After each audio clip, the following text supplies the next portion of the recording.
Lindsey, thank you so much for sitting down with us today. It is my pleasure. So, you've made a really big impact on the city of West Hollywood since you've been involved with it. That's very nice of you to say. Thanks. Well, you've definitely put forth a lot of initiatives. You founded the Community Response Team for Domestic Violence, and you are also an advocate of women's issues a lot.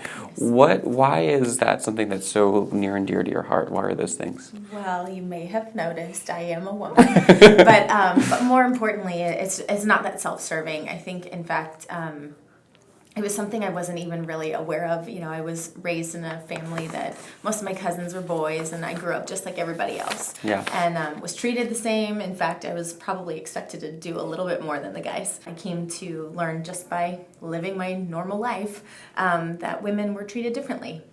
And girls are treated differently. But then when I went to college, I learned about this thing called gender studies, and that ended up actually being my second major.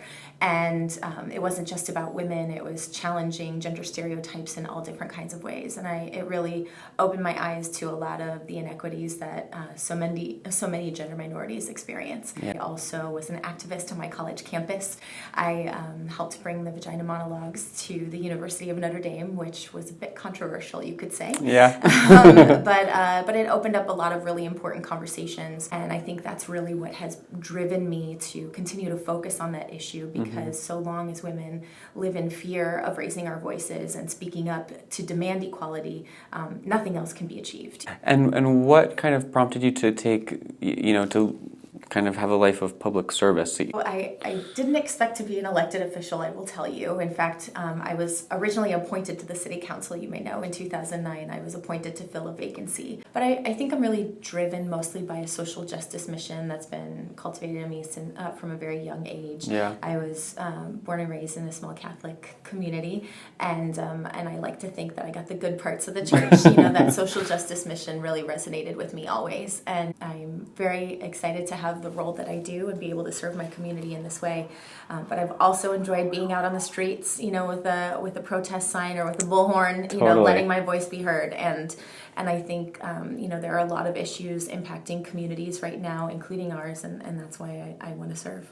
And you were the mayor of West Hollywood from 2015 to 2016. Yes, that's right. So you obviously liked public service enough to take the next step. Yeah, well, it's interesting because in our city, like so many small cities in California, the mayor position is a rotating position. And so it's not a directly elected position. In fact, my colleagues are the ones who, we all choose who the mayor is every year. I spent my entire first year of my elected term as mayor, which was a bit of a whirlwind, I must say. A lot of learning on your feet. But right. I will say I am so grateful to be in the city of West Hollywood. So many people stepped up to help and, you know, point me in the direction of what it was they needed me and the city to be focused on. What I think of mayors to be, I think them to be, you know, like my parents. So Yeah, I was told at the time that I was the mayor that I was the youngest female mayor elected in the country. Wow. At that time. Now, I don't know if that's accurate. I never fact checked it or anything. Just go with it. But yeah, but you know, it wasn't a common occurrence. You're right. How did that make you feel? Well,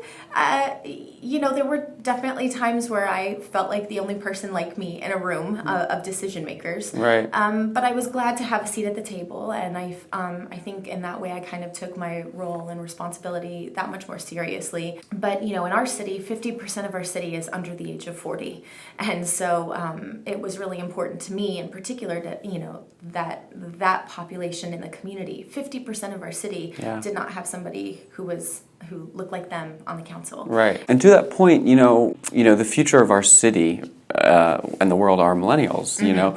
And so what is kind of the secret to getting millennials to be civically engaged in the community? Oh man, if I could crack that code. You know, I think the thing that's so fascinating is millennials are really social justice minded, and in fact social entrepreneurship I think is something we really created in a way. So I think in that way millennials are more engaged than any generation. Right. However, people were raised through our education system not really understanding how the government worked. Right. And so people have these very strong feelings and yet don't really understand how the systems around them work to serve their interests. We talk about bureaucracy as a bad thing, and often it can be, very tedious and frustrating.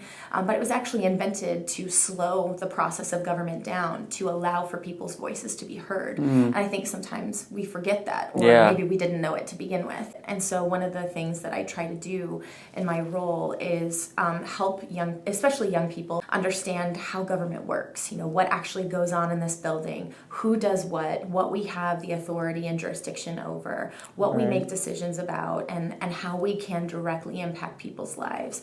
As somebody who was able to break in, I am so happy to be somebody who sort of, shares as much as I can, as quickly as I can, because I think the faster I give my power away to people who want to make a difference in the way that I think we need to be changing, the more we're all able to work together, and the faster those things will happen. Yeah, I think that's the best way. I feel, like I'm very influenced by people, and if you see someone that you look up to making a change and, running for mayor or whatever it is, you're going to be like, oh, maybe I should register to vote or something, you know what I mean? Exactly.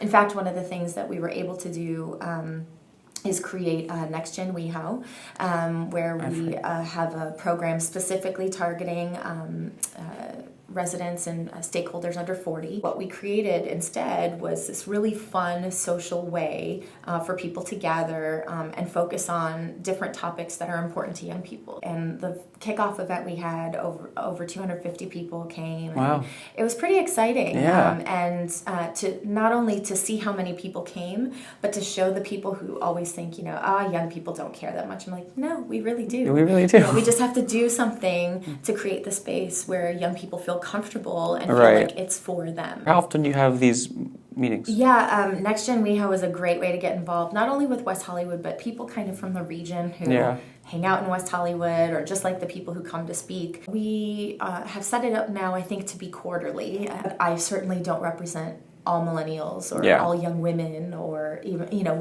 however people might size me up. Right. And so I think it's very critical that we have more and more voices joining the conversation, and that we don't leave people out or leave people behind.